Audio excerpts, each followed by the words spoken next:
Sinisimulan natin ang paglalakbay sa bagong taon ng liturhiya sa pamamagitan ng pagtitiwala sa Diyos. Ito'y nagmumula sa malalim na pananampalataya.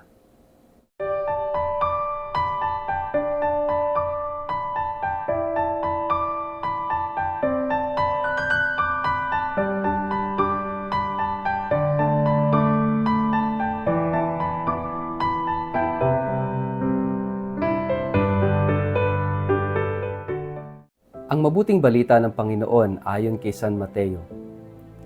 Pagpasok ni Jesus sa Capernaum, lumapit sa kanya ang isang opisyal ng hukbong Romano at nakiusap, "Ginoo, ang aking katulong ay naparalisado. Siya po'y nakaratay sa bahay at lubhang nahihirapan." Sinabi ni Jesus, "Pupuntahan ko siya at pagagalingin." Ngunit sumagot sa kanya ang opisyal, "Ginoo, hindi po ako karapat-dapat na puntahan pa ninyo sa aking bahay. Sabihin lamang po ninyo at gagaling na ang aking katulong. Ako'y nasa ilalim ng mga nakakataas na pinuno at may nasasakupan ding mga kawal. Kapag inutusan ko ang isa, pumunta ka roon, siya'y pumupunta. At ang isa naman, halika, siya'y lumalapit. Kapag sinabi ko sa aking alipin, gawin mo ito, ginagawa nga niya iyon." Namangha si Jesus nang marinig ito at sinabi niya sa mga taong sumusunod sa kanya, "Tandaan ninyo, hindi pa ako nakakita ng ganito kalaking pananampalataya sa buong Israel. Tandaan ninyo, marami ang darating buhat sa silangan at sa kanluran at dudulog sa hapag ng kasalo ni na Abraham, Isaac at Jacob sa kaharian ng langit." Ang mabuting balita ng Panginoon.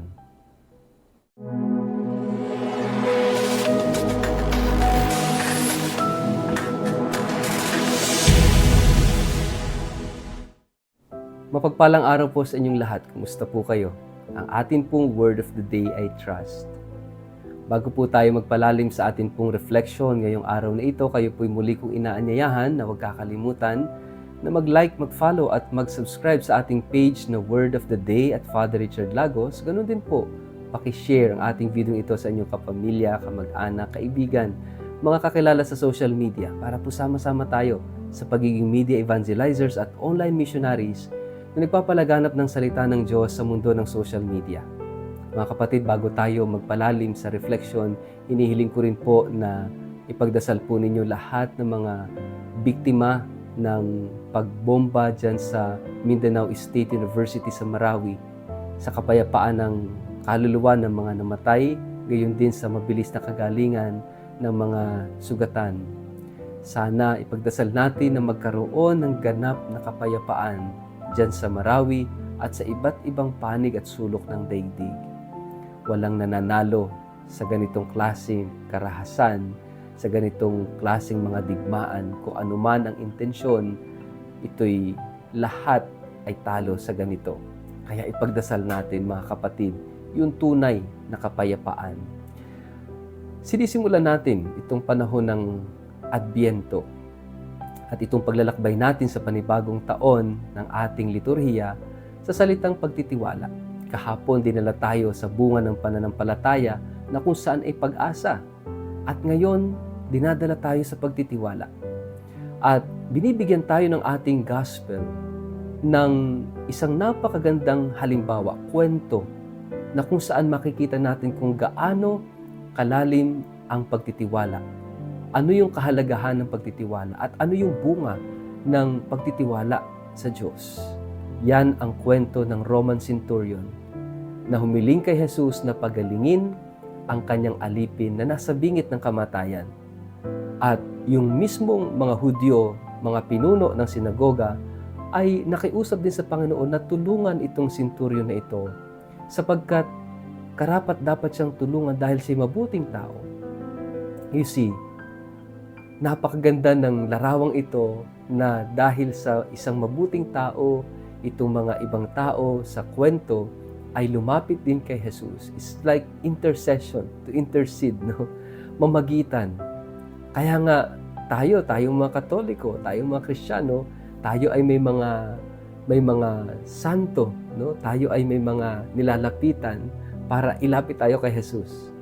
At itong kwentong ito ay isang halimbawa na pwede nating ilapit ang ating kapwa kay Jesus. At yan yung trabaho.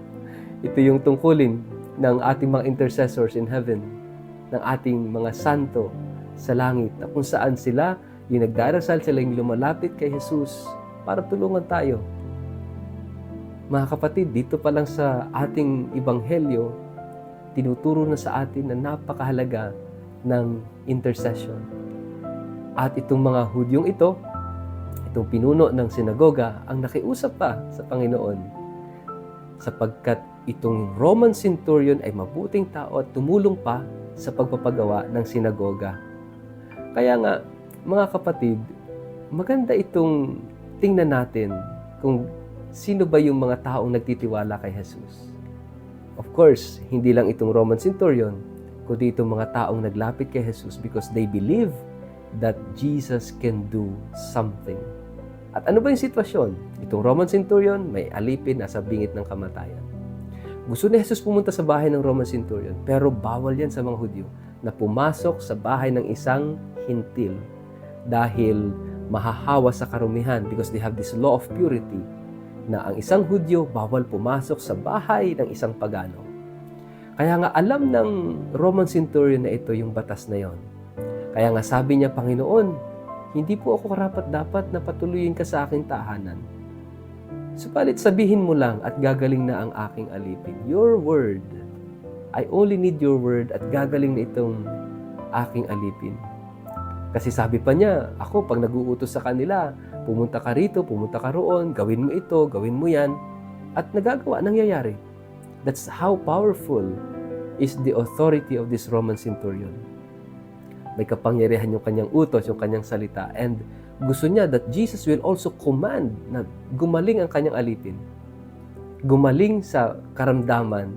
Kaya nga, nakita natin dito yung malalim na pagtitiwala at pananampalataya nitong Roman centurion kay Jesus, the power of the words of Jesus, at yon ang pinagtiwalaan niya. Maganda siguro makita rin natin, mga kapatid, sa ating mga sarili, gaano na kaya kalalim yung ating pagtitiwala sa salita ng Diyos, pagtitiwala natin sa salita ni Jesus. Mga kapatid, alam nyo, sabi ng Panginoon, wala pa akong nakitang ganito kalaking pananampalataya sa Israel. And because of this, dinala natin ito sa liturgy. Kapag dumadalo tayo ng misa bago natin tanggapin ang komunyon, sinasabi natin, Panginoon, hindi ako karapat-dapat na magpatuloy sa iyo. Ngunit sa isang salita mo lamang, ay gagaling na ako. Because we want to live that faith of the centurion. Sana magkaroon din tayo ng malalim, buo na pagtitiwala kay Jesus. That Jesus is everything. Kaya magandang simulan natin itong panahon ng Adbyento at panahon, bagong taon ng ating liturgy, dito sa malalim na pagtitiwala. Hindi maihihiwalay ang pagtitiwala sa pananampalataya. At ito'y biyaya ng Diyos. Hilingin natin sa Diyos na dagdagan at patibayin niya ang ating tiwala at pananampalataya sa Kanya. It is a gift. Let us ask Jesus for this gift. Strengthen and increase our faith, our trust in Jesus. Di ba ito naman yung mensahe ni Jesus sa pagpapakita niya kay Saint Faustina of Kowalska? Yung pagtitiwala natin sa awa ng Diyos, sa biyaya ng Diyos, pagtitiwala natin kay Jesus. Jesus, I trust in you. Sa ngalan ng Ama, at ng Anak at ng Espiritu Santo. Amen. Ama naming Diyos, kami nagtitiwala sa iyo. Bigyan mo kami ng matibay at matatag na pananampalataya sa pang-araw-araw naming buhay. Amen. Pagpalain po kayo't ingatan ng makapangyarihang Diyos, Ama at Anak at Espiritu Santo. Amen.